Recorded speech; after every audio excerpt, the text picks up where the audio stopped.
Good morning sir.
कि फिर assignment शुरू कर ले।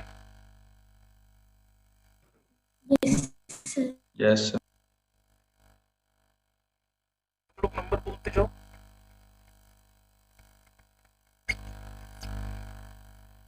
24। पहले पेज पे कोई डाउट नहीं है? सर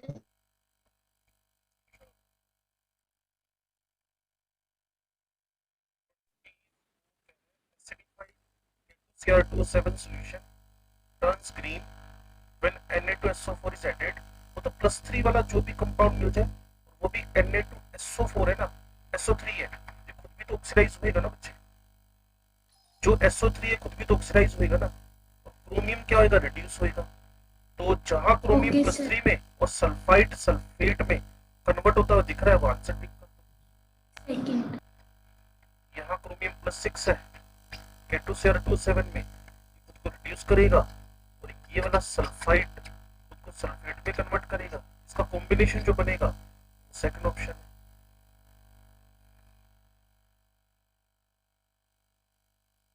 और बोलना पेज नंबर 1 एंड 2 के बाद या पेज 1 एंड 2 पे।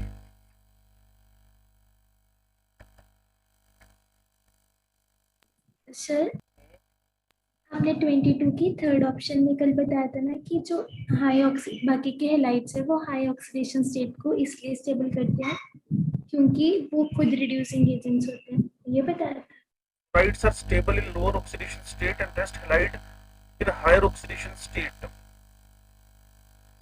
Halides are stable in lower oxidation state and rest halide in the higher oxidation state। Metal की हायर ऑक्सीडेशन स्टेट या खुद की? हाँ खुद की।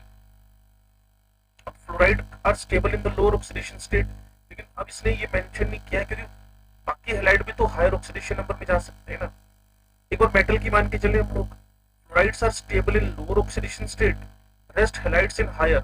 तो अगर मेटल की हायर कह रहा है तो गलत हो जाएगा ना स्टेटमेंट, सेंट्रल अगर हायर ऑक्सीडेशन स्टेट में जाएगा और आयोडाइड अपने मिनिमम में पड़ा होगा, तो आयोडाइड तो बहुत अच्छा रिड्यूसिंग एजेंट है, तो गड़बड़ हो जाएगा। Yes sir. फिर तो जबरदस्त गड़बड़ हो जाएगी। ये आंसर ट्रू है, मतलब ये इन्हीं की बात कर रहे हैं ना, हेलोजेंस की खुद की। हाँ यही कह रहा हूँ क्योंकि इसमें कुछ मेंशन तो आ नहीं रहा। करेक्ट रिगार्डिंग ट्रांजिशन मेटल कह रहा है, तो यूं मान के चले तो ट्रांजिशन मेटल के रेफरेंस में बोल रहा है। इसका आंसर क्या गिवन है इसमें? 22 का इसने फोर्थ आंसर दिया है करेक्ट में, तो इनकरेक्ट है फिर ये। Yes sir. Okay sir. गलत देख रही हो लग रहा है। Yes sir.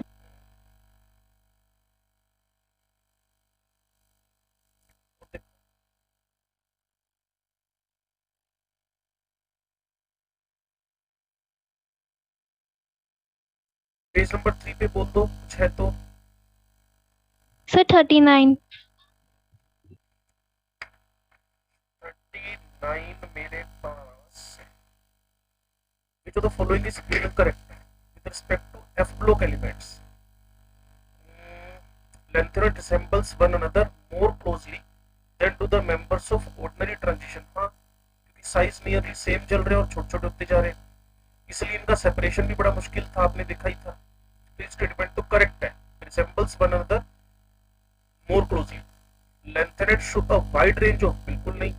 3 तो ऑक्सीडेशन नंबर है रो के, एक +3 बनी थी, एक +2 बनी थी, एक +4 बनी थी, ये तो बिल्कुल ही ब्लंडर हो गया। सेकंड स्टेटमेंट बिल्कुल गलत है। Third, chemistry of activate is more complicated than, बिल्कुल है, रेडियो एक्टिव है, अनस्टेबल है। एक्टिवेट शो, वही थर्ड का एक्सप्लेनेशन फोर्थ में लिख दिया। तो first true, third true, fourth true, second false. Yes, sir. और बोलो जी।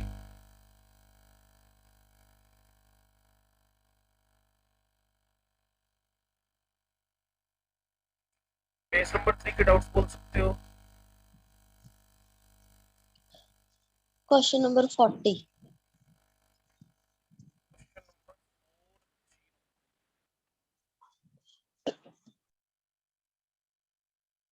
Well known alloy misch metal consist of, ये कल ही तो बताया था स्पेशल हाईलाइट करके। मिश मेटल के बारे में वो दिखाऊं खोल के फाइल के भूल भाल के, उसको 3-4 बार अंडरलाइन किया था मैंने कहा इस पैराग्राफ में इंपॉर्टेंट ही पहला वाला स्टेटमेंट है। 95% लेंथेनॉइड थे, आयरन 5%, बाकी ट्रेसेस कार्बन सल्फर ये वो सब। खोलना सर, मैं उसका फिर स्क्रीनशॉट लेना भूल गई। तुम्हारे पास फाइल भी तो पड़ी है। उसमें सारा नहीं है, सारा नहीं मतलब मतलब सारा एफ ब्लॉक भी नहीं है, नीचे वाला।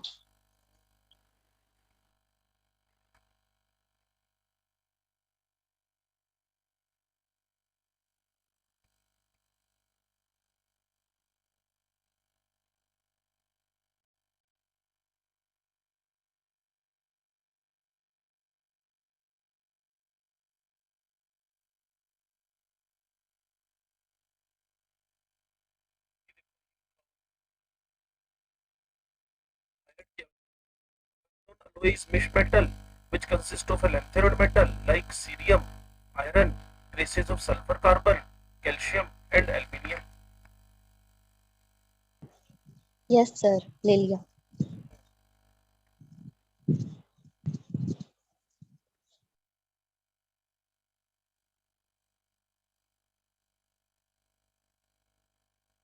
हाँ भाई, नंबर बोल सकते हो।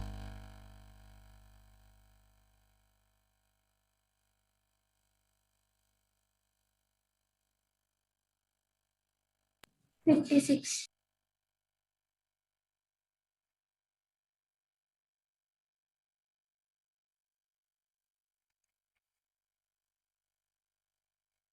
When KMnO4 solution is added to oxalic acid or reducing agent, ठीक हो गया।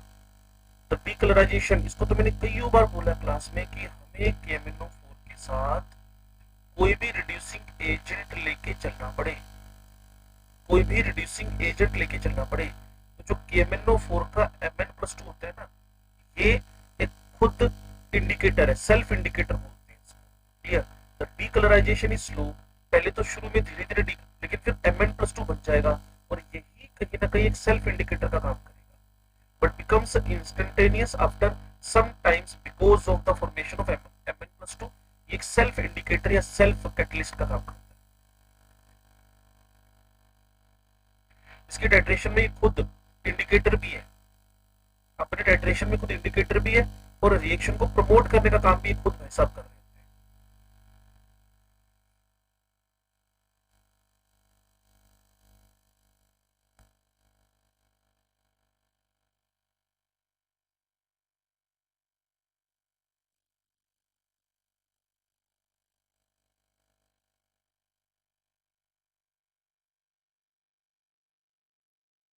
तो खतरनाक सन्नाटा फैल गया सब तरफ।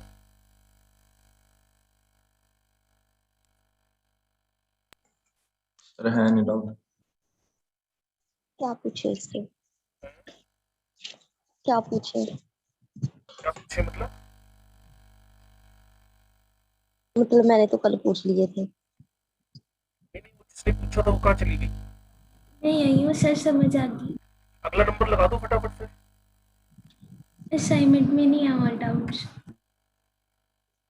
इसकी एमसीक्यू बुक में है थोड़े से। वहां पे उन्होंने टाइट्रेशन वाली क्वेश्चन डाले हैं।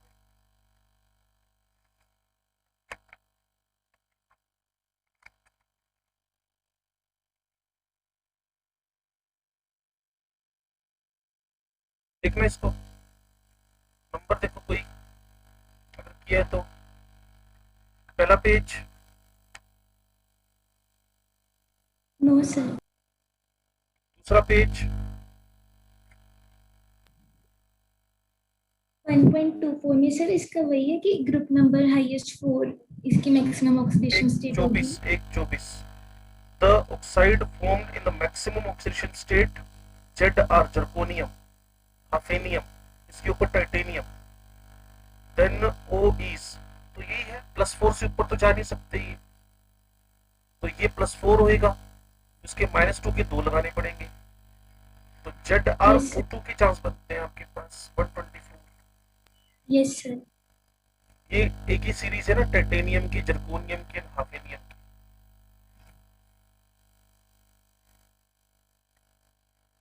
Sir 1.26 126 number question. सर इसमें VOCl2 में V पॉजिटिव और OCl2 नेगेटिव होगा। V ऐसे करके होएगा इससे, तो जब हम हेलाइड्स में, ऑक्साइड्स में, फ्लोराइड्स में जा रहे थे ना, तो हमने यही फंडामेंटल सीखा था कि क्लोराइड हटते जाएंगे V आएगा अगर, तो ये तो अपने डबल बॉन्ड की वजह से आएगा ना। Which of the following compound is expected to show similar magnetic behavior? तो बस oxidation number of unpaired electron. हाँ बस अनपेयर्ड इलेक्ट्रॉन निकाल दो या वैलेंसी, पहले ऑक्सीडेशन नंबर फिर उसके बाद ये काम कर लो। OCl2 इकट्ठा नहीं है, O V से जुड़ा हुआ है और Cl भी V से जुड़ा हुआ है, OCl कोई अपनी स्पीसीज नहीं है अलग से। Okay sir. हाँ जी 1.37 137 इसमें P वाला तो ठीक है। एक शक्ल तो आने दो इसकी। 137 नंबर क्वेश्चन मेरे पास, बोलना क्या करिए। इसके भी ऑप्शन तो ठीक है लेकिन इसको इनकरेक्ट मार्क किया है। इसकी A option B option C में कौन सी सही लग रही है तुम्हें? मुझे ए और बी दोनों ठीक लग रही हैं, सी गलत है। ऊपर ए जी एयू के बारे में कह रहा है, एयू टॉप से बॉटम, मुझे लग रहा है गोल्ड का साइज सिल्वर के या तो अप्रोक्सीमेट बराबर सा जाएगा। रेडियस ऑफ गोल्ड चेक कर लेते हैं, ये तो बहुत डेप्थ स्टडी करवा दी इसने, ठीक है, जिसने भी क्वेश्चन फ्रेम किया डेटाबेस ही किया होगा पक्का। एक सेकंड रुक जाओ बस। रेडियस ऑफ क्या हो गया, सिल्वर और gold, radius of gold 166 picometer है, 5D सीरीज का मेंबर है ना, क्योंकि तो वैसे ही अपने आप में एक, और सिल्वर का 172 है, मैंने कहा ना वो 5D का सीरीज का मेंबर है इसलिए गड़बड़ हुई होगी। लेंथेरोइड्स का वाला कॉन्ट्रैक्शन लगा है इसमें। जर्कोनियम हाफेनियम में भी तो हाफेनियम छोटा ही हुआ था बच्चे, यस सर। तुमने इसमें इमोशनली डील कर लिया, ऊपर एजी तक तो ठीक चला, एजी एयू जा रहा है तो 4D से 5D जा रहा है ना। Yes sir. हाँ लेकिन वो जो लेंथेनम है वहां तक तो लेंथेरोइड कॉन्ट्रैक्शन लगा ही नहीं था, उसके बाद लगा है। Okay sir. और तुम्हें कहा ऑब्जेक्शन इसमें? बस इसी में थी।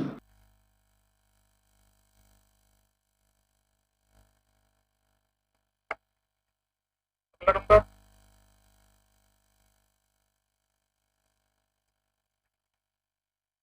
अगला नंबर 1.40 40। इसकी सेकंड ऑप्शन गलत तो है। Which of the following statements is correct regarding transition metals? They are highly reactive towards water. Then as तो बिल्कुल ब्लंडर है, पहला तो बिल्कुल गलत है, तुम्हें पहला सही लग रहा है? No sir. हाँ फिर आगे बढ़ते हैं। फिर कह रहा है जी E m+2 m is usually negative, usually negative ही था सिर्फ एक को छोड़कर। सो बस तो मेटल पॉजिटिव है, हाँ जी मेरी बुक में तो पॉजिटिव लिखा है क्या, कि इज यूजुअली पॉजिटिव। ये कौन सी बुक में लिखा है? मेरा पढ़ाया हुआ बर्बाद कर दिया तुमने सारा का सारा। नहीं सर, मेरी बुक में ये अपनी एमसीक्यू बुक में मेरे पास नेगेटिव लिखा है बच्चे। पता नहीं, मेरी में पॉजिटिव लिखा है। नहीं नहीं फिर ये कोई करेक्शन लग गया होगा। ओके मुझे लगा सर। तुम्हारी बुक मतलब कोई थ्योरी बुक है तुम्हारे पास अलग से, नो सर। मुझे लगा फिर तुमने तो सारा का सारा बर्बाद कर दिया जितना पढ़ाया, क्योंकि M+2 M के बारे में तो साफ सी बात थी कि वो सारे के सारे Yes, sir. नेगेटिव है ओनली। मैंने भी यही कहना था कि वो नेगेटिव होना चाहिए। नेगेटिव लिखा बच्चे मेरे पास ना, करेक्शन लगा लो। ये वाली है मेरे पास तो। दिख नहीं रही। अब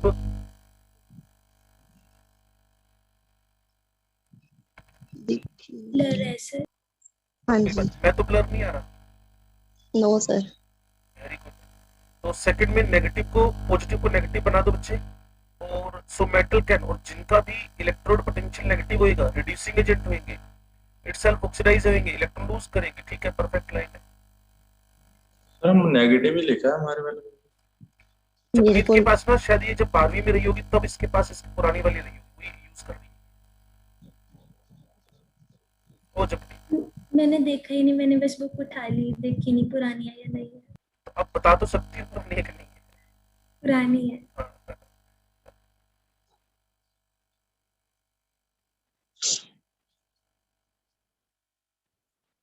सर 1.46 की सेकंड ऑप्शन ठीक नहीं है। transition elements and their compounds are known for their catalytic activity। बिल्कुल परफेक्ट है।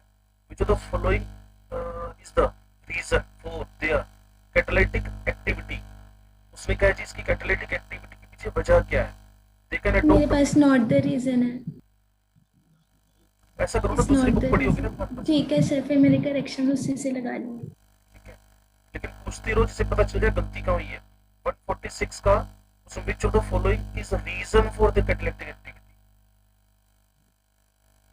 मेरे पास नॉट द रीजन है और सेकंड ऑप्शन आंसर है। the reason complex formation होना, adopt multiple oxidation state तो बड़ा perfect सा reason बनता है। clear? which of the following is the reason adopt multiple, और उससे भी खतरनाक है एक temporary complex बनाकर प्रोडक्ट बनाना। और उसके बाद है these compound provide large surface area। वैसे सारे रीजन बन रहे हैं। 146 का आंसर तो फोर्थ नहीं आना चाहिए। which of the following is the reason for Yes, the sir. catalytic activity? they can adopt multiple oxidation state। Reason तो ठीक है, ये वाला अच्छा रीजन है। कॉम्प्लेक्स बनाना, हाँ ठीक है, टेम्परेरी कॉम्प्लेक्स बनाकर प्रोडक्ट तक पहुंचाना। अगला क्या कह रहा है, these compound provide large surface area due to which concentration of reactant on the surface of catalyst increases adsorbent surface of catalyst adsorbent which concent। वैसे रीजन तो इसमें ठीक लग रहे हैं सारे। Yes sir. इसका answer all the all of these answer कर लो। इसका पीछे आंसर सेकंड दिया हुआ है। तो इन्होंने पता ही क्या किया, एक तो करेक्शन लगा दिया, ऊपर नोट को हटा दिया, लेकिन आंसर वही रख दिया। आंसर ऑल ऑफ दीज आएगा इसका। आरपीएस में ऑल ही दिया है इसका। ओडी बनेगा बच्चे। एक ऐसी बुक है डी ब्लॉक वाली जिसके बारे में, जैसे केमिस्ट्री एक्शन है, उसकी बुक जनरली सोल्व ही नहीं हुई। इस बार मेरे घर में मेरे बच्चे ने सोल्व किए तो मैंने देखा उसमें इतना दुबा गलतियां कहाँ है। क्लियर ना?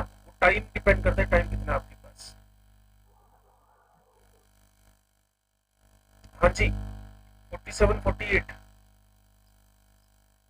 सर Cn नेगेटिव भी रिड्यूसिंग एजेंट की तरह काम करेगा। साइनाइड हाँ बिल्कुल कर सकता है, लेकिन इसका खुद का कन्वर्जन किसमें होएगा, इवन साइनोजन वगैरह में कन्वर्ट हो जाएगा, कोई दिक्कत नहीं है। इलेक्ट्रॉन रिड्यूसिंग एजेंट का मतलब हो गया इटसेल्फ ऑक्सीडाइजेस, पर इलेक्ट्रॉन लूज करना, तो साइनोजन वगैरह बना सकता है। जैसे 1.48 है ना, इसमें उसमें जैसे वो I प्रोडक्ट साइड में जैसे X2 बना ना, वहाँ साइनोजन बन जाएगा। तो कुल मिलाकर इसने इलेक्ट्रॉन लूज ही की है, तो कोई प्रॉब्लम हमें है नहीं। जिसको तुम लोग पी ब्लॉक एलिमेंट की ग्रुप नंबर 17 में सूडो हैलोजन बोलते हो। Yes sir.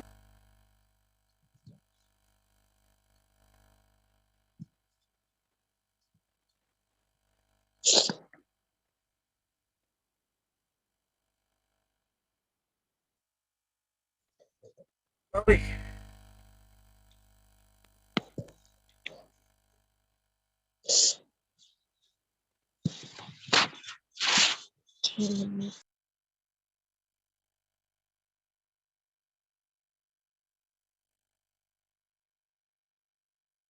Sir 2.7। the following is false about stability of oxidation state of the manganese। उसने कहा जी एसिडिक सॉल्यूशन के अंदर एसिडिक सॉल्यूशन के अंदर एक सेकंड, एसिडिक सॉल्यूशन के अंदर आपके पास 2 ज्यादा स्टेबल है 7 से, हाँ ये तो हम करते रहे हैं लगातार, ठीक है, Yes. पहला तो ठीक है।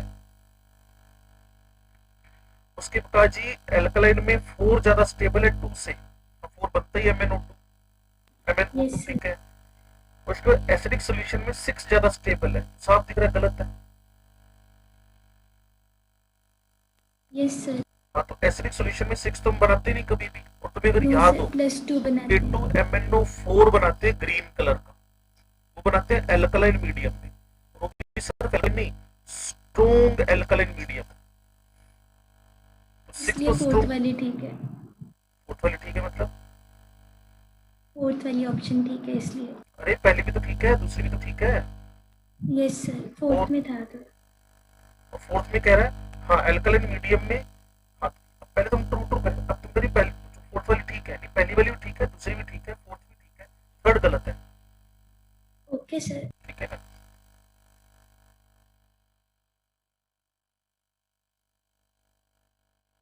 नंबर बोलना।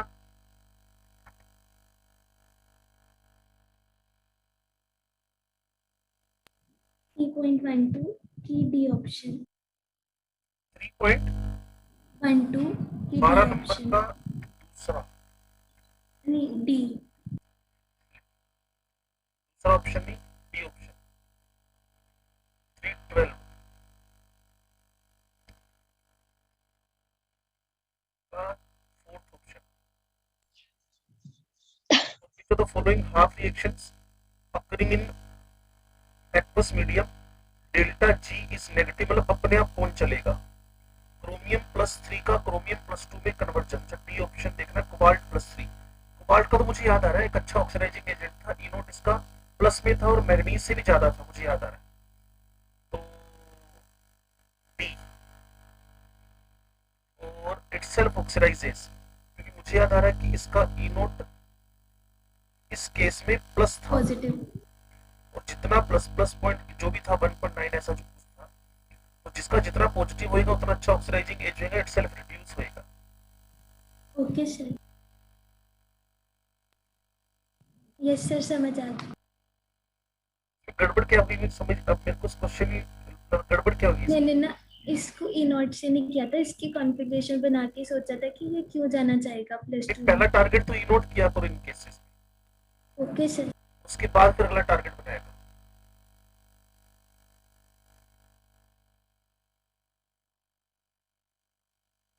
बस सर, हो गए डाउट्स इसके।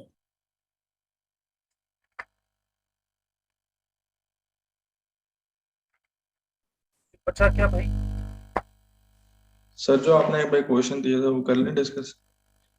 कौन था वो, तुम वगैरह तो सारे बोल रहे रिडॉक्स, रिडॉक्स के 3 पॉइंट एक्सरसाइज के।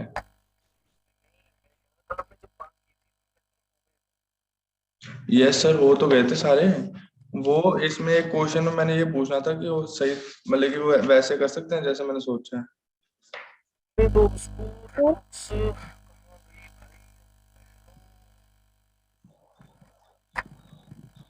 जहाँ पर वो कौन सा चैप्टर किया हमने, सा फैक्टर, मोल कॉन्सेप्ट अच्छा है, कहाँ यहीं पर है, कहाँ पे, जहाँ पर मोल कॉन्सेप्ट है हाँ उसी वाली में है। लेकिन मोल मिलेगी तो साथ में मिलेगा, मोल मैं ढूंढ लेता हूँ। सर मेरे ख्याल से वो आपने मतलब कि किसी उसमें फाइल में बस क्वेश्चंस लिखे थे आपने बुक खोल के ना। ये देखना,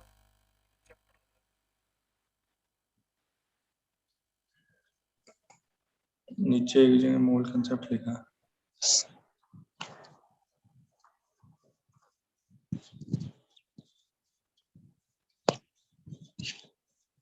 मेरी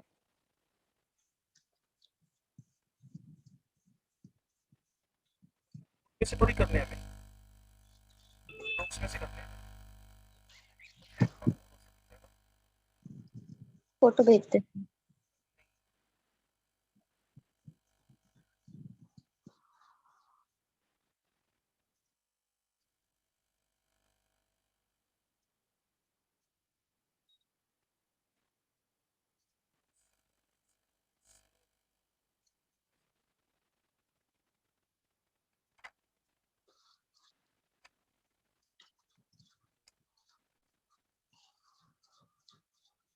चलो वैसे भी बात करो, कोई क्वेश्चन है तो। 3.8 क्वेश्चन था इसमें sir. Net change in oxidation states जो आ रहा है उसकी रेशो सीधा ले सकते हैं? अब थोड़ा सा उसको बोलना भी पड़ेगा। 2 mole of FeSO4 are oxidized by X mole of KMnO4, whereas 2 mole of FeC2O4 are oxidized by Y mole of KMnO4. The ratio of X and Y.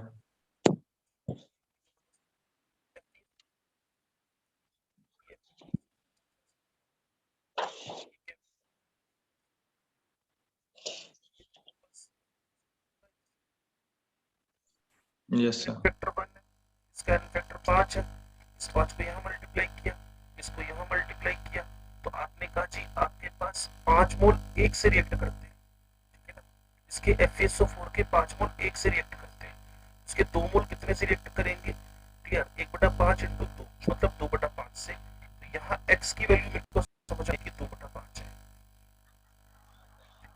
अब इस केस में चले, आपके पास इसको लिखा मैंने FeC2O4, ये फेरस फेरिक में बदला, n फैक्टर 1 हो गया, और जब ऑक्सीलेट CO2 में बदला n फैक्टर 3 हो गया, 2 हो गया, 2 हो गया, तो टोटल n फैक्टर हो गया 3 इसका। Yes sir. Fe ferrous to ferric, oxalate to CO2, तो ये 2 इंटू 3 है, ये 2 इंटू 4 है, तो n फैक्टर इसका हो गया एग्जैक्टली पूरे का 3। और KMnO4 अपनी आदत से मजबूर है, तो KMnO4 यहाँ लिखा, फेरस ऑक्सीलेट यहाँ लिखा, इसका n फैक्टर 5 है, इसका n फैक्टर 3 है, ये 3 यहाँ मल्टीप्लाई 5 यहाँ मल्टीप्लाई। तो बड़ा सिंपल सा फंडा है कि अगर 5 मोल रिएक्ट कर रहे हैं 3 से, तो 2 कितने से करेगा? 3/5 इंटू 2 मतलब 6/5 से। तो y की वैल्यू क्या आ गई? 6/5। Yes sir. और x और y का रेशियो ले लो। 1:3। वही कह रहा था ना सर, क्योंकि KMnO4 की तो लास्ट में जाके ऑक्सीडेशन कट ही रही है, तो इसमें सिर्फ डायरेक्टली चेक कर लिया कि नेट चेंज इन FeSO4 में कितना आ रहा है और FeC2O4 में कितना आ रहा है। पहले वाले में +1 का आ रहा है, नीचे वाले में +3 का आ रहा है, तो 1:3 डायरेक्टली भी कर सकते हैं। इस केस में लग गया ना, जैसे कल एक बच्चे से बात होगी तो उसका डायरेक्टली उस क्वेश्चन में लग गया, लेकिन ये यूनिवर्सल लगेगा कोई गारंटी नहीं है, इसके लिए तो आपको सोल्व भी करना पड़ेगा इसको। यस ये सर। भी चांस लग गया यहाँ पे, मैं तुम्हारी बात को एग्जैक्टली समझ गया कि 1:3 आ गया, क्योंकि KMnO4 तो अपनी आदत से मजबूर है, वो तो 5/5 का करेगा।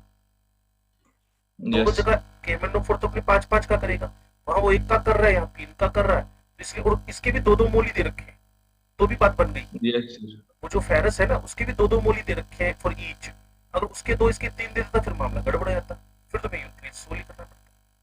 Yes sir. ये ठीक सर है फिर तुम्हारी नीचे बात। वाले, हाँ हाँ बोलो। सर अगर नीचे वाले में 3 देता तो फिर 6 लिख देते वहां हाँ पे यूनिटरी सोल्व नेट करते हैं चेंज। इसी बस, यस सर। इसी यूनिटरी से सोल्व करते हैं। ओके सर, बस ये पूछना था सर। और कुछ है? No sir.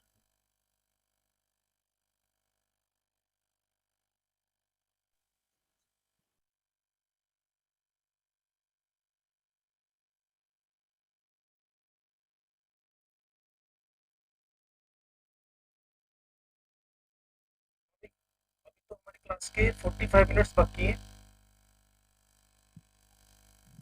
कुछ काम है? सर मुझे बस ये बता दो KMnO4 का मोलिकुलर वेट, क्या मोल है? 156 या 154? किसी का आइडिया? मतलब 158 होता है। 150 के आसपास। 156 होता है फिर। 56 तो पक्का नहीं होता, 158 ठीक है। मतलब पता तो है मुझे। आगे बोलो। ठीक है, मैंने पता पोटाश जो है ना के, इसका +1 ली जा रही हूँ कभी नहीं। 50% ले लिया। पोटेशियम तो हाइड्रोजन से भी बेचारा कमजोर पड़ गया। नहीं, मैंने कहा +1 में एग्जिस्ट करता है, पता नहीं कैसे +1 ले जा रही हूँ। ठीक है ठीक है। 158 परफेक्ट है भी, 156 बिल्कुल नहीं है। 158 में 5 का डिवाइड एसिडिक मीडियम में तो इक्विवेलेंट वेट निकल आएगा। इसको 31 सोल्ट कंसीडर करोगे तो सिंपल 1 का डिवाइड करना है। इसको अगर बेसिक मीडियम में लेके चलोगे या न्यूट्रल में 3 से डिवाइड करना है, 7 का 4 में 3 से डिवाइड करना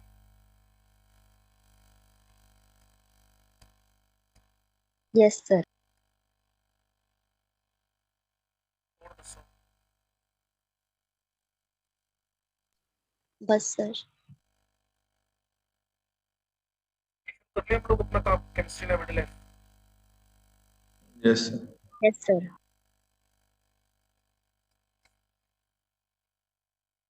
सुनो भी ध्यान से अब एक एक बात को। ये सबसे इंपॉर्टेंट वाला पार्ट है, इसको पहले स्टार्ट कर रहे हैं हम लोग। डिटर्जेंट क्लींजिंग एजेंट बोलते हैं इसको, ठीक है जी। सोप भी क्लींजिंग एजेंट ही है, आपको पता ही, आपके घर में दोनों यूज होते हैं, डिटर्जेंट्स भी और सोप्स भी, पहली बात।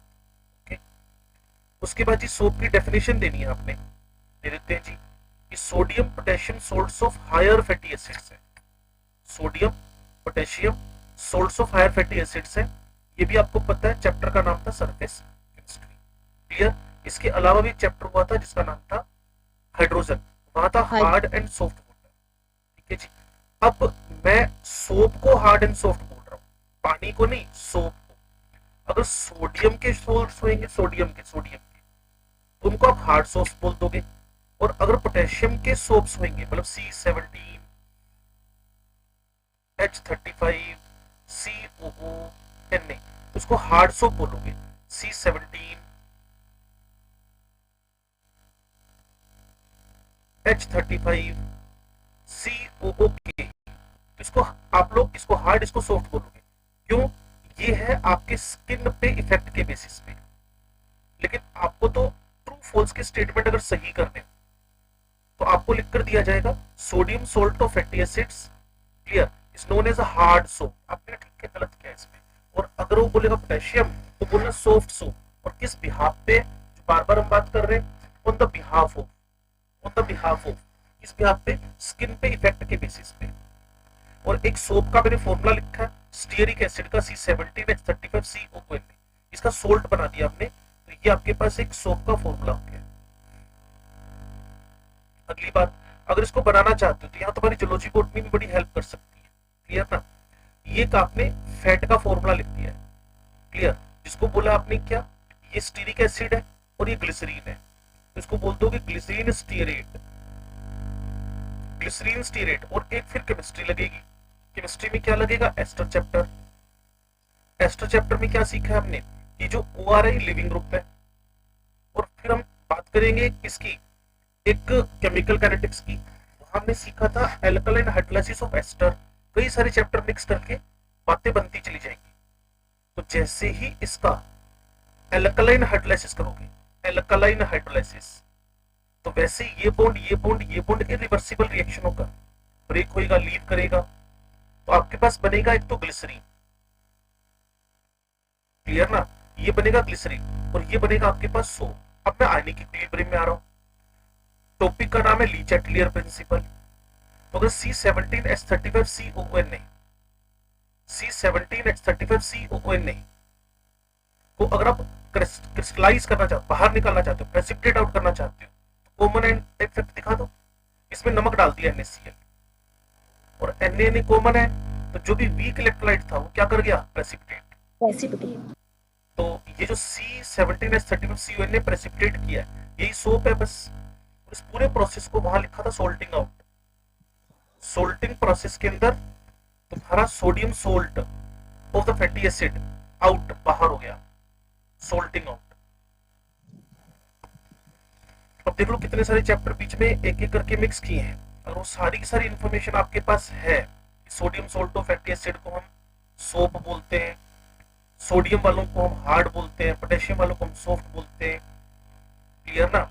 और स्टीरिक एसिड की अगर मैं बात करूं तो C17H35COONA इसका फॉर्मूला, और Na लगाते ही सोल्ट बन जाएगा। और फिर किसी फैट का एल्कलाइन हाइड्रोलाइसिस करोगे तो लिविंग ग्रुप OR है वो हट जाना है, लिविंग ग्रुप उसका OR है वो हट जाना है। और उसके बाद जो ग्लिसरीन है वो बाई प्रोडक्ट है। और आपको पता है आगे हम ना शेविंग सोप्स के बारे में बात करेंगे, उसके अंदर ग्लिसरीन डलती है, उसके अंदर ग्लिसरीन डलती है। और उस ग्लिसरीन का काम ही क्या है, उस ग्लिसरीन का काम ही क्या है, आपको शेविंग के बाद स्किन को ड्राइंग कंडीशन से बचाना। तो ये ट्रू फॉल्स में कहीं ना कहीं आपको दिख जाएगा, और एनसीईआरटी में सेम लाइनें लिखी हुई है। तो कुल मिलाकर अब मैं उन सोप्स की वैरायटी की बात कर रहा हूँ, है ना। जैसे सबसे पहले आपके वॉशरूम में यूज होने वाले सोप्स, जैसे डिटोल हो गया, लाइफबॉय हो गया, या इसके अलावा भी ढेरों सोप्स मार्केट में बिकती हैं, ये जिनके नाम भी नहीं पता। तो वॉशरूम में जो यूज हो रही है ना, नहाने में यूज हो रही है, टॉयलेट सोप्स है, इसके अंदर ना थोड़ा सा फैटी एसिड की क्वालिटी अच्छी रहेगी, quality of the fatty acid थोड़ी अप रहती है, क्लियर ना। डाउन वाला यूज करते हैं, वॉशिंग के लिए यूज करो जो कपड़े वपड़े धोने में, वहां तो क्वालिटी थोड़ी गिरा दो चल जाएगा। लेकिन टॉयलेट सोप्स के अंदर जो आप अपने स्किन पे यूज करने वाले हो, तो फैटी एसिड्स की क्वालिटी थोड़ी गुड रहनी चाहिए, फैटी एसिड्स की क्वालिटी थोड़ी अप रहनी चाहिए। एक फ्लोटिंग आपके पास सोप्स होंगी, जिसको याद करो ना करो काम चल जाता है। क्यों? क्योंकि फ्लोटिंग के नाम से पता है कि इसमें बबल्स डले हुए हैं, एयर डाल के उसको प्रेस करते हैं। फिर उसके बाद आपके पास है ट्रांसपेरेंट सोप्स, ये काम की बात है। इसका केमिकल याद कर लेना, इथेनॉल की वजह से। पियर सोप का नाम सुना होगा ना, पियर्स? यस सर, सुना। पक्का? Yes sir. चलो, उसमें इथेनॉल डलती है, इथेनॉल, और कुछ क्वांटिटी ग्लिसरॉल की भी रहती है। और इसीलिए जब उसकी बॉक्स है ना, उसका जो रैप है, उस पर लिखा रहता है, क्या लिखा रहता है? Enrich with glycerol. ग्लिसरॉल से एनरिच, मतलब इसमें बहुत ज्यादा ग्लिसरॉल है, ताकि वो आपकी स्किन को ड्राइंग इफेक्ट से बचाती है। और मेडिकेटेड है तो सबको पता है, डिटोल नाम से तो मार्केट में चल ही रहा है, और सेवलोन भी चल रहा है, दोनों भी दोनों एंटीसेप्टिक सोप्स हैं। और शेविंग सोप्स में मैंने बताया था आपको, ग्लिसरॉल यूज करते हैं, जो इसका बाई प्रोडक्ट था, क्योंकि ड्राइंग को रोकता है। इसके अलावा ना जो शेविंग सोप है उसके अंदर ना सोडियम रोजिनेट डलता है, सोडियम रोजिनेट। पेपर में अगर क्वेश्चन पूछा जाएगा तो रोजिनेट पे अच्छा क्वेश्चन पूछा जा सकता है, रोजिनेट। और रोजिनेट लादर फॉर्मेशन करता है, ज्यादा झाग बनाएगा। रोजिनेट मेक्स द मोर लादर, ज्यादा झाग बनाएगा रोजिनेट। तो कुछ बातें ऐसी हैं जो इंपॉर्टेंट कैटेगरी में जा रही हैं।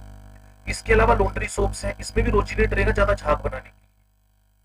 बाकी फिलर्स डलते हैं इसके अंदर, फिलर्स जो इसको स्टेबल बनाते हैं, जैसे सोडियम सिलिकेट, सोडियम का बोरेक्स बनता है Na2B4O7, washing soda S block element Na2CO3, ये सब इसके कॉम्पोजिशन में है। फिर होती है स्करिंग सोप्स, जो एक्चुअल में ना थोड़ी अब्रेसिव होती है, उसके अंदर हम डालते हैं sodium carbonate, sodium phosphate. स्करिंग soaps बोलते हैं, जो अब्रेसिव के फॉर्म में काम आती है। फिलर्स के लिए लिखा हुआ है मोर यूजफुल सोप बनाने में फिलर्स का, और लादर मोर, जितने फिलर्स डालोगे उतना उसमें झाग ज्यादा बनेगी।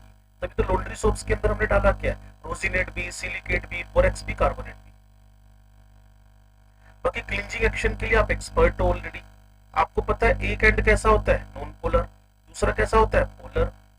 पोलर कहां जुड़ेगा जाकर, पानी से। नॉन पोलर कहां एम्बेडेड होएगा, जो डर्ट है उसके अंदर। अब जल्दी से इस पेज को रिवाइज कर लो, अगर आपको दिख रहा है ये पेज तो।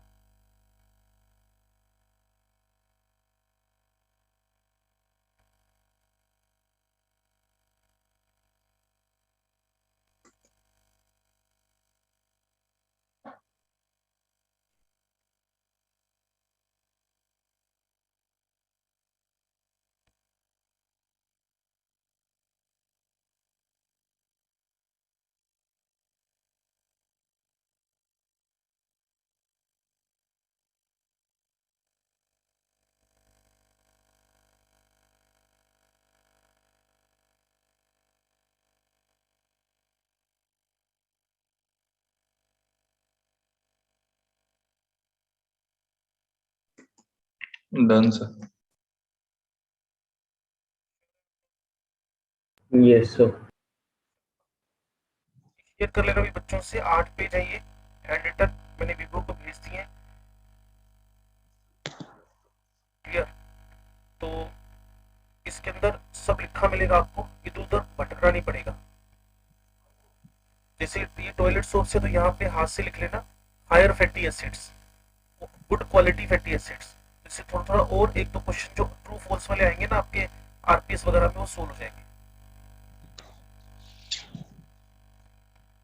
लो जी, और सबसे इंपॉर्टेंट टॉपिक आपका इस चैप्टर में यही है। इसके बाद फिर आपके फूड प्रिजर्वेटिव्स आ जाएंगे, फिर आपके आर्टिफिशियल स्वीटनर्स आ जाएंगे, वो सारे के सारे हम करने वाले हैं इसमें ना। अब देखो, ये आपके पास C17H35 COC और Mg लिखा हुआ है, ये पानी में नहीं घुलता। एक चैप्टर हुआ करता था, आपको याद होगा, हाइड्रोजन।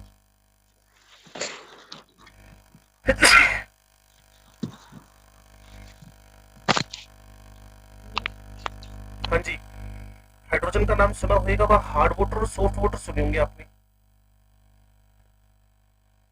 Yes sir. और शायद आपको पता हो कि C17H35 COO, यहाँ आपके पास Na, जब ये साबुन पानी से मिलता है ना, ये सोप है, उस पानी में अगर कैल्शियम क्लोराइड हो, कैल्शियम का आपके पास सल्फेट हो, मैग्नीशियम का क्लोराइड सल्फेट हो, इनके बाइकार्बोनेट हो, तो ये स्कम बना लेते हैं।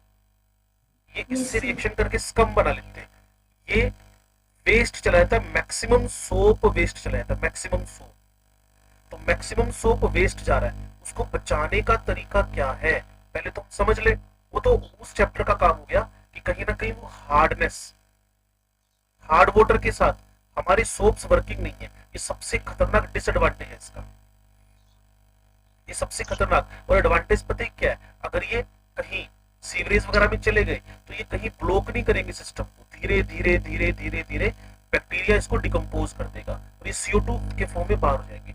पोल्यूटिंग भी नहीं है, इस झंझट से तो छुटकारा। वैसे भी फैटी एसिड्स है, पोल्यूटिंग तो हो ही नहीं सकते, तो CO2 के फॉर्म में इसका डिकम्पोजिशन होकर बाहर हो जाता है ये। लेकिन सबसे बड़ा डिसएडवांटेज पता है क्या है, एक तो इस बात को समझो कि तुमने केमिकल इक्विलिब्रियम का एक चैप्टर किया हुआ है, एक पार्ट किया हुआ है हाइड्रोलिसिस, और आपको शायद पता हो कि ये आपके पास वीक एसिड है और इसका जो काउंटर पार्ट है वो स्ट्रॉन्ग बेस है, तो इसका रिजल्टेंट नेचर बेसिक होएगा। मान लो तुम्हारे घर में थोड़ा सा भी एसिडिक वाटर आ रहा है, तो एसिडिक वाटर में ये भाई साहब काम खत्म, अपना काम कर ही नहीं पाएंगे। तो हार्ड वाटर में भी ये बेकार है, स्कम बन जाता है। इसके अलावा एसिडिक वाटर में भी ये बेकार है। तो कई बार कोशिश हम करते हैं कि जो डिसएडवांटेज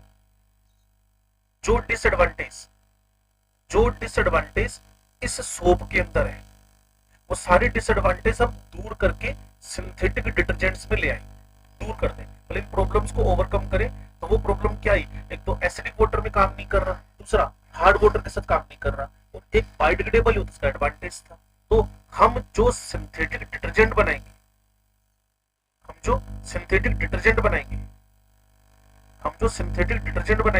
उसमें हम कोशिश ये करेंगे क्या कि ये हार्ड वाटर के साथ भी वर्किंग हो, पहली बात, ये हार्ड वाटर के साथ भी वर्किंग हो, पहली बात, ये एसिडिक वाटर में भी वर्किंग हो, दूसरी बात, और ये बायोडिग्रेडेबल भी हो, तीसरी बात। क्लियर? तो मैंने सिंथेटिक डिटर्जेंट लिख के सिंडेट्स लिखा, सोपलेस सोप्स लिखा, और हाथों हाथ ही लिख दिया बायोडिग्रेडेबल। मतलब एक एडवांटेज जो उसके अंदर था वो इसमें कॉपी पेस्ट है, एक खासियत जो वहां थी वो यहाँ कॉपी पेस्ट है कि जो तुम्हारे फैटी एसिड के सोल्ट्स हैं, जो तुम्हारे फैटी एसिड्स के सोल्ट है वो भी बायोडिग्रेडेबल है, और जो सिंथेटिक डिटर्जेंट है वो भी बायोडिग्रेडेबल है। इस झंझट से तो छुटकारा मिल गया कि एक वहां का एडवांटेज या कॉपी पेस्ट है। बस वहां हार्ड वाटर के साथ स्कम बन रहा था, यहाँ हार्ड वाटर के साथ स्कम नहीं बन रहा, इसका एडवांटेज हो गया। और ये एसिडिक वाटर के साथ भी यूजफुल है, कारण है ना कि वो वीक एसिड स्ट्रॉन्ग बेस का सोल्ट था। इसमें तुम्हें सल्फोनेट्स ऑलरेडी स्ट्रॉन्ग बेस ही पड़ा हुआ है, इसके अंदर ऑलरेडी स्ट्रॉन्ग बेस ही है। लेकिन एक बात और बताऊं कि तुम्हारे जो सिंडेट्स हैं, सिंथेटिक डिटर्जेंट्स हैं, ये जो तुम्हारे सिंथेटिक डिटर्जेंट्स हैं, ये 3 टाइप के 2020 में भी क्वेश्चन आ चुका है। क्लियर ना? केटाइनिक डिटर्जेंट को आइडेंटिफाई करना था आपने।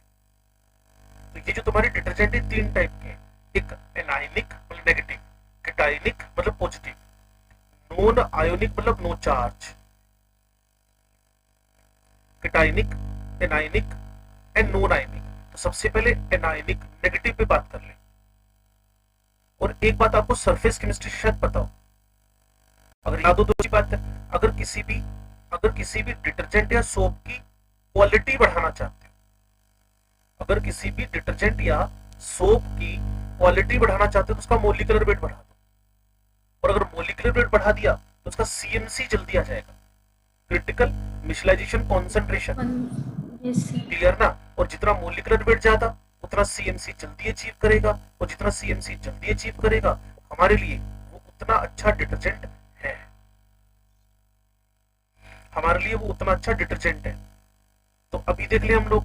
तो एनायनिक के अंदर ये डोडेकाइल C12H22, सबसे पहले एक एल्कोहल लिया C12H25OH, डोडेकाइल एल्कोहल, इसका हमने H2SO4 से रिएक्शन करवाया। क्लियर? तो हमें पता था ये OH लीव करेगा और उसकी जगह पर कौन आ जाएगा। अगर आप स्ट्रक्चर जानते हो H2SO4 का,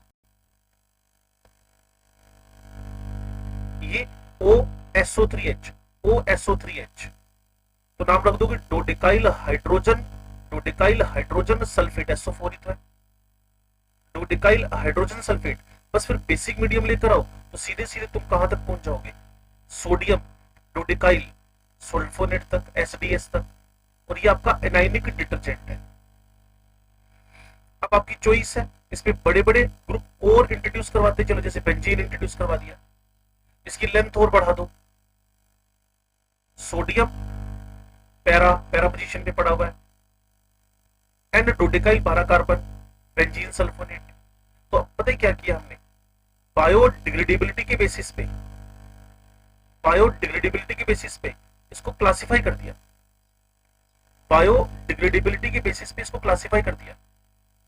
अगर ये ब्रांच्ड होंगे तो आप इतने समझदार हो, आपको पता है सरफेस एरिया कम हो जाएगा। और अगर सरफेस एरिया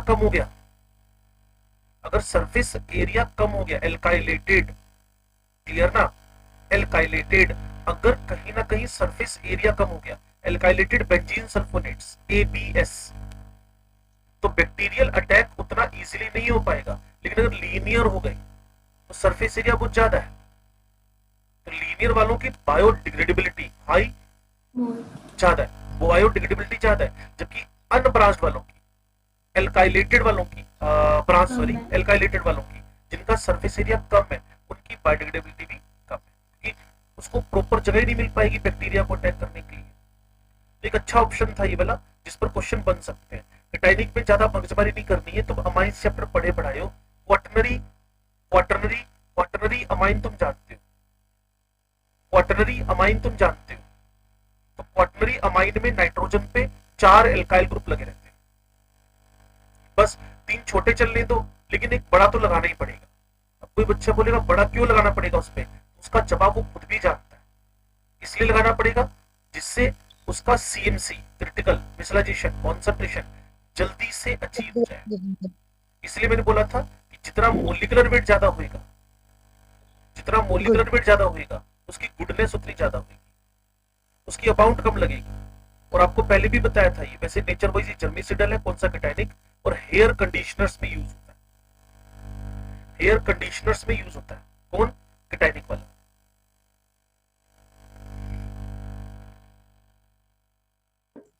यस। और उसके बाद है नॉन आयोनिक, इसमें तुम्हारे एस्टर्स होंगे नेचर वाइज, एस्टर्स। पॉलीइथाइलिन मतलब CH2 ढेरों बार, ये देखो पॉलीइथाइलिन, ग्लाइकोल, स्टीयरेट। और इतना तो अब आपको पता चल गया होगा कि एक पार्ट तो बड़ा रखना ही पड़ेगा, आपकी मजबूरी है, आपके पास कोई इलाज ही नहीं इसके अलावा। और एक पार्ट जितना बड़ा रखोगे, पॉलीइथाइलिन ग्लाइकोल स्टीयरेट, उतना CMC, क्रिटिकल मिशलाइजेशन कॉन्सेंट्रेशन जल्दी अचीव होगी, क्लियर है, जी वो कम हो समझ जाएगा पड़े। CH क्वालिटी अच्छी। और क्वालिटी अच्छी हो जाएगी इसकी। और डिश वॉशर्स में इसको यूज करते हैं लिक्विड डिश वॉशिंग के अंदर, लिक्विड डिश वॉशिंग में इसको यूज करते हैं। आपके घरों में पड़ा रहता होगा विम लिक्विड या जो भी नाम आप बोलते हो उसका लिक्विड वो एक्चुअली Yes. वो नॉन आयोनिक टाइप का डिटर्जेंट है। तो एक जल्दी से रिवीजन मार दो। छोटा हो गया, हाँ जी, ज्यादा छोटा हो गया।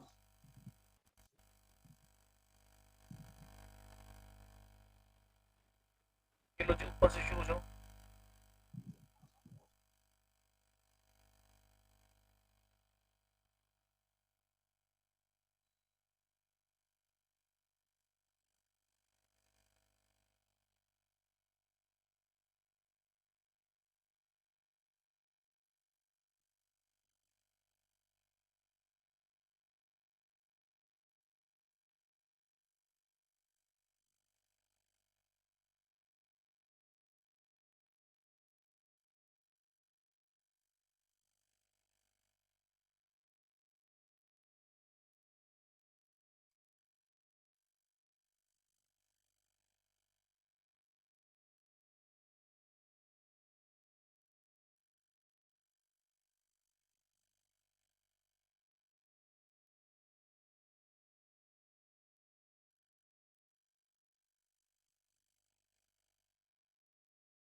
सर ये सोपलेस सोप का क्या मतलब हुआ? सोपलेस सोप। ये फैटी एसिड्स नहीं है, सोप लेस सोप्स सिंथेटिक हो गए ना। एक तो जो फैट्स है नेचुरली मिल सकती हैं, इनको बना लिया, इसीलिए इनको बोल दिया बिना COONA वाले सोप। सब कुछ सोप वाला ही है लेकिन फिर भी सोप नहीं इसके अंदर, बस COONA नहीं है, इसलिए इनको बोल दिया सोप लेस सोप्स।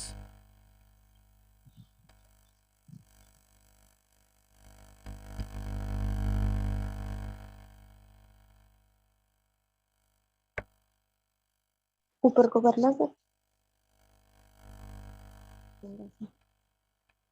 नहीं, कैसे होता है? नीचे को गलत हो गया। मुझे लगा खाली में क्या देखेगी।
हो गया सर। सर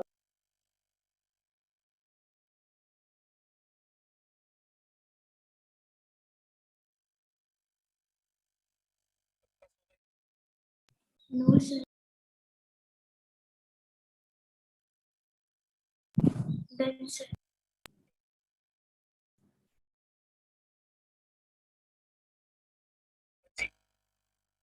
पोल्यूशन की बात आपसे हो रही थी कि कहीं ना कहीं जो इसका ब्रांच है, ब्रांच वो ज्यादा पोल्यूशन करता है, क्लियर है ब्रांच वाला, क्योंकि सरफेस एरिया ही फ्री नहीं है या कम है और इसीलिए बैक्टीरियल अटैक इस पे इजीली नहीं हो पाएगा। नहीं होता। क्लियर ना। और इसका जो लेस ब्रांच फॉर्म है, लेस ब्रांच मतलब लीनियर, वो बताया जा चुका है कि उसका पोल्यूशन कम हो रहा है क्योंकि उसका एरिया ज्यादा है, इसलिए अटैक हो सकते हैं उसमें। अब तुम्हारी पूरी की पूरी सरफेस केमिस्ट्री स्टार्ट हो जाएगी, क्लियर ना। वो क्लींजिंग एक्शन के बारे में बात करेगा। तो एक पार्ट आपके पास कैसा है, पोलर।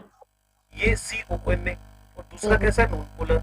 मान लो ये कोई कपड़ा है, उस पे ना डर्ट लगी हुई है, डर्ट मतलब फैट लगा हुआ है, डस्ट नहीं डर्ट लगी हुई है, जो तुम्हारे 2 व्हीलर्स 4 व्हीलर के एग्जॉस्ट सिस्टम से निकला हुआ ऑयल है, वो तुम्हारे कपड़ों पे लगा हुआ है, क्लियर ना। तो वो पानी के डायरेक्ट टच में तो आ नहीं सकता, ये देखो, क्लियर ना, पानी के डायरेक्ट टच में आ नहीं सकता। पानी पोलर है और फैट नॉन पोलर है, इसमें तो क्रॉस लग गया। तो पानी को अगर डर्ट से जुड़ना है,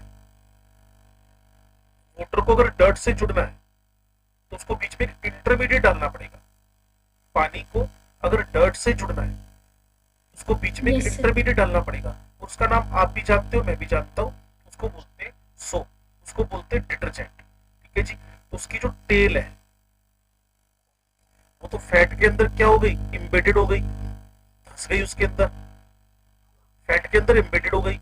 और इसका जो नॉन पोलर है बाहर की तरफ प्रोजेक्टेड है, और ये जब बाहर की तरफ प्रोजेक्टेड है, जब ये बाहर की तरफ प्रोजेक्टेड है, तो पानी से एसोसिएटेड रिंज करोगे, ये भाई साहब मिशेल बन के बाहर हो जाएंगे। इस तरह से आप कपड़े धो सकते हो।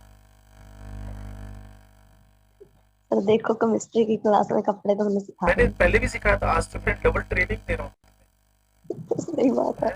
कपड़े धोने मैंने पहले भी सिखाए थे। तब ये वर्ड नहीं ना यूज हाँ, किया। तुम अब पीछे जाओ अगर कहीं पढ़ा हो तो वहां मैंने ये बोला आज हम कपड़े धोना सीखेंगे।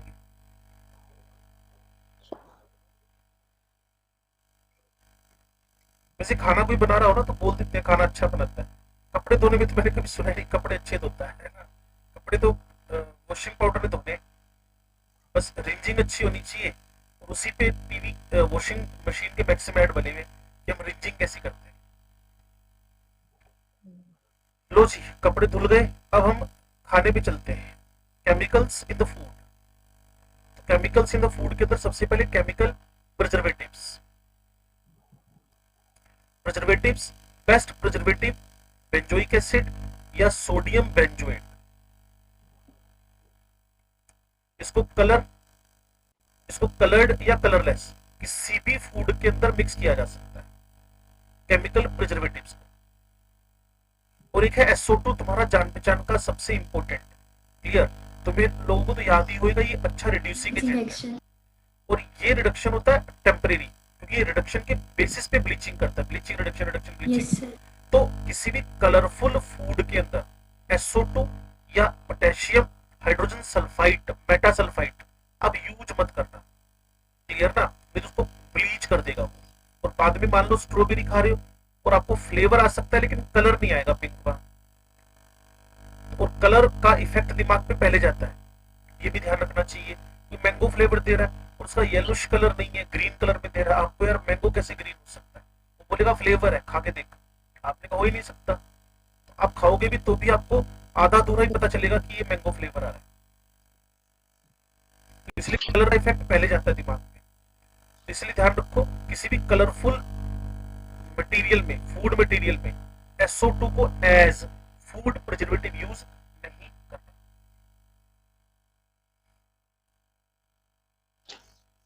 उसके बाद है जी आर्टिफिशियल स्वीटनर्स। आर्टिफिशियल स्वीटनर का मतलब क्या हुआ, जो आपकी टंग को टेस्ट तो देंगे, आपकी जीभ को स्वाद तो मिलेगा, लेकिन आपके मेटाबॉलिज्म में यूज नहीं होंगे, उनको बोलते हैं आर्टिफिशियल स्वीटनर्स। और इसी पे AA SS करके 4 आर्टिफिशियल स्वीटनर है आपके पास, जो एलिटेम और एस्पार्टेम है, पहला नंबर और लास्ट नंबर। जो एलिटेम और एस्पार्टेम है, एलिटेम एस्पार्टेम, ये दोनों के दोनों डाइपेप्टाइड है, ये दोनों के दोनों डाइपेप्टाइड है, और दोनों के दोनों कोल्ड ड्रिंक्स या फिर कोल्ड फूड के अंदर काम आते हैं, नहीं तो बोन टूट जाएगा इसका पेप्टाइड वाला। आपने कभी अगर डीनेचुरेशन ऑफ प्रोटीन सुना हो, यस सर। डीनेचुरेशन प्रोटीन में भी इसी टाइप की दिक्कतें आती हैं हम लोगों को, डीनेचुरेशन ऑफ प्रोटीन्स में भी इसी टाइप की दिक्कतें आती हैं। तो यही मैं आपसे बोल रहा हूँ, एलिटेम एस्पार्टेम, एस्पार्टेम एलिटेम, ये दोनों के दोनों डाइपेप्टाइड है और कोल्ड फूड के लिए बेस्ट है। और सुक्रालोज का नाम तुमने सुना होगा, ये हाई टेम्परेचर पे स्टेबल है, और इसको मैं लिख दूं, ये आपके पास क्लोरो डेरिवेटिव ऑफ सुक्रोज है, फ्लोरो डेरिवेटिव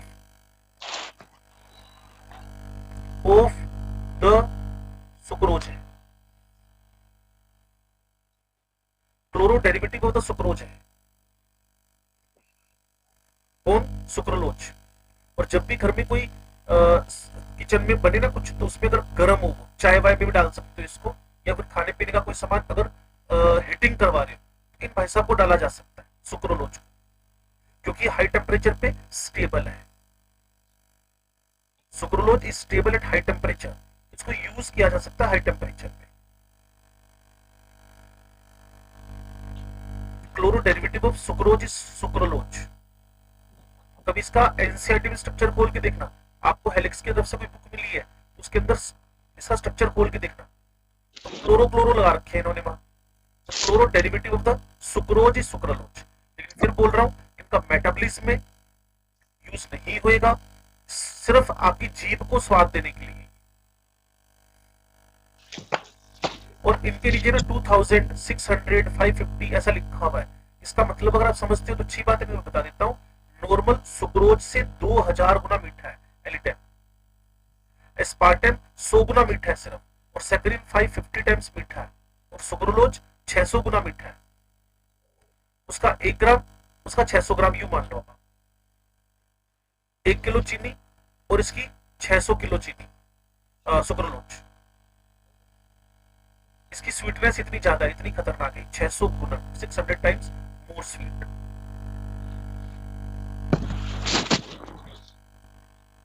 डबल एस से इसको सोल्व कर सकते हो। एलिटेम एस्पार्टेम दोनों for the cold material, clear ना। और जो सुक्रोलोज है, सैकरिन का तो वैसे यूज ही बंद हो गया है, और एक और होता था साइक्लेमेट, उसका तो बिल्कुल यूज बंद हो गया है, उसका नाम भी नहीं लेना। ये कार्सिनोजेनिक है साइक्लेमेट, ये बड़ा खतरनाक है, कैंसर कोजिंग है साइक्लेमेट।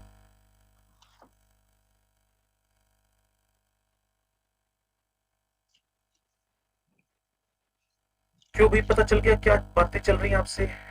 Yes sir. Yes sir. चलो ये तो बहुत अच्छी बात है। हरमन गुस्सा आ रहा है तुम्हें? No sir. और ये एंटी फर्टिलिटी ड्रग्स में तुम्हें इसको रीड करना है, क्योंकि इसमें पढ़ने लायक केमिस्ट्री वाइज कुछ भी नहीं था, इसलिए मैंने सिर्फ इतना लिखा हुआ है। नोर इथिंड्रोन द सिंथेटिक प्रोजेस्टेरोन है, और इथाइनाइल एस्ट्राडायोल, ये एक्चुअल में दोनों के अंदर ना वर्ड से समझ सकते हो, ये प्रोजेस्टेरोन है और ये एस्ट्रोजन का ही कहीं ना कहीं सिंथेटिक फॉर्म है। इसका यूज क्या है क्या नहीं है, ये तुम मेरे से ज्यादा जानते हो, जूलॉजी में जब पढ़ते हो ना उसके अंदर। चलो इसके बाद मैं केमिस्ट्री की बात करूं तो मैं मेडिसिन पे आ रहा हूं अगले 9 मिनट के लिए। क्लास मेरी 9 मिनट्स की है, कोई पिछला रिवाइज करना चाहते तो बोल दो। सर 1 मिनट पीछे वाले स्लाइड दिखाओ सर। वो एक सेकंड डिलीट का Yes. डिलीट वाला कौन सी वाली स्लाइड? ये वाली? Yes sir.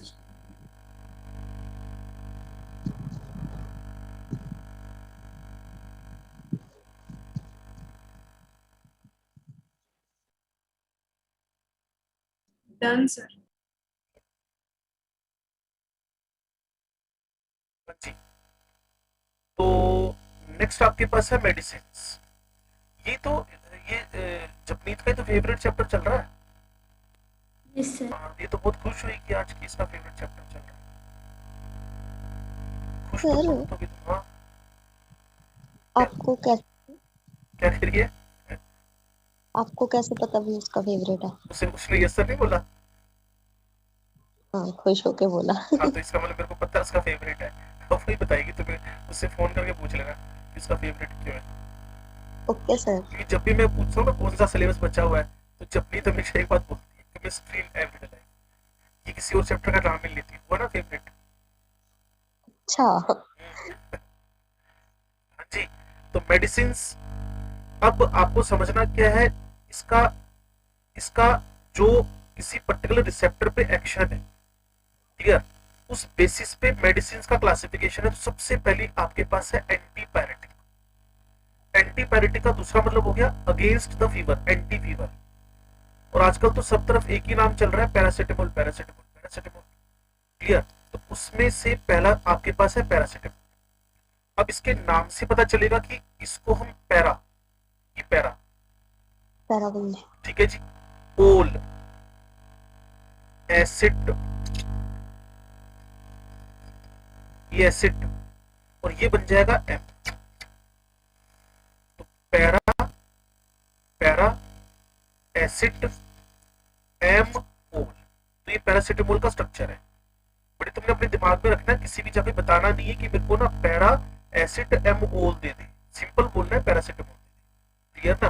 तो ये पैरासिटामोल एक एंटी फीवर, एंटीपायरेटिक मेडिसिन है, एंटीपायरेटिक मेडिसिन है। और एस्पिरिन के बारे में तुम अच्छी तरह जानते हो, तुम स्मार्ट हो, और तुम्हारे बुक के अंदर भी क्वेश्चन दे रखे हैं कि हम किसका एसिडाइलेशन करवाएं। अगर आपको कोल्ब्स रिएक्शन याद आ रही हो, फिनोल चैप्टर की कोल्ब्स रिएक्शन, उस कोल्ब्स रिएक्शन के अंदर, उस कोल्ब्स रिएक्शन के अंदर हमने इस सैलिसिलिक एसिड का एसिटाइलेशन करवाया था। Yes sir. मैंने कहा था जब दोनों में से अटैक करने वाला सामने वाला एसिड हो तो अल्कोहल पे अटैक होएगा, और अटैक करने वाला अल्कोहल टाइप का हो तो एसिड पे अटैक होएगा, क्योंकि रिएक्शन तो एस्टरिफिकेशन की है। तो आपका एस्पिरिन बन जाएगा, जिसको टीवी में ऐड देखते हो, दर्द का तुरंत डिस्प्रिन। तो डिस्प्रिन का जो कंटेंट है, जो मेडिसिन है इसके अंदर, जो इसका केमिकल है, जो एंटी फीवर है, वो आपके पास एस्पिरिन। और एस्पिरिन वैसे भी ब्लड थिनर भी है, हार्ट पेशेंट्स को भी देते हैं ताकि ब्लड डाइल्यूट हो जाए। उसमें भी सीआर आ गया, पॉलीमर चैप्टर पढ़ोगे ना, पॉलीमर, तो वहां कंट्रोल रिलीज्ड ड्रग्स आएंगी, कंट्रोल रिलीज्ड ड्रग्स आएंगी। तो उस कंट्रोल रिलीज्ड ड्रग के अंदर डाल के एस्पिरिन टैबलेट बना देते हैं ये लोग। फिर 8-10 घंटे तक धीरे धीरे उसका वो कवर डिके होता रहेगा, उसमें से एस्पिरिन निकलती रहेगी, कंट्रोल रिलीज्ड। तो दो एंटीपायरेटिक आपको याद हो गए होंगे, एक का नाम है पैरासिटामोल और दूसरे का नाम है एस्पिरिन। तीसरा फिनेसिटीन भी है, लेकिन वो जो ये एच है ना, इसकी जगह इथाइल लग जाएगा, वो फिनेसिटीन बन जाता है, फिनेसिटीन, फिनेसिटीन। तो दो नाम अपने दिमाग में परमानेंटली रखो, दो नाम अपने दिमाग में परमानेंटली रखो, पहला पैरासिटामोल, दूसरा एस्पिरिन। मोर देन सफिशिएंट है।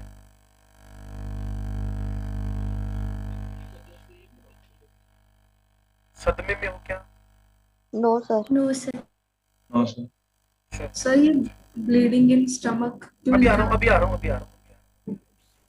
ये जो आपकी एस्पिरिन है ना बच्चे, अभी यहां तक पढ़ा है आपने, इसके आगे नहीं पढ़ा था। क्लियर? चलो जी,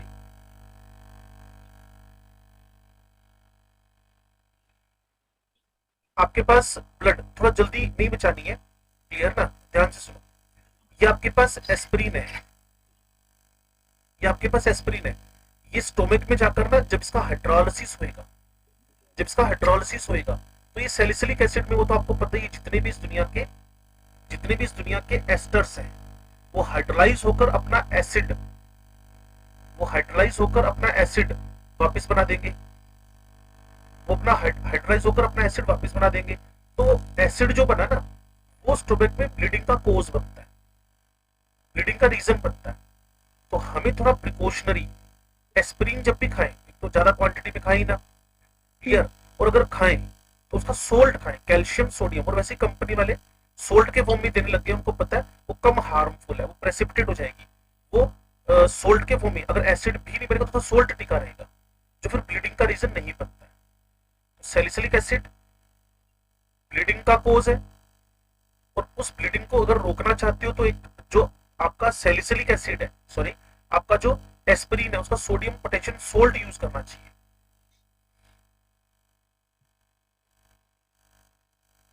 यस यस सर। समझ गए नहीं? Yes sir. ये प्रिकॉशन बताई उसने सामने वाले ने ना, कि एस्पिरिन को डायरेक्ट यूज मत करो, एस्पिरिन को डायरेक्ट यूज मत करो, उसका सोडियम पोटेशियम कैल्शियम सोल्ट लेके चलो, जो लेस हार्मफुल है। उसके बाद फिर आपका न्यूरोलॉजिकल एक्टिव ड्रग शुरू हो जाएगा। इसके बारे में मगजमारी हम नेक्स्ट क्लास में कर लेंगे। 2 मिनट अभी है, लेकिन मैंने कहा चलो बाद में करा देंगे इसको। Okay sir, thank you sir. ठीक है जी। Thank you. थैंक वो पेज शेयर कर लेना, विभू अकेले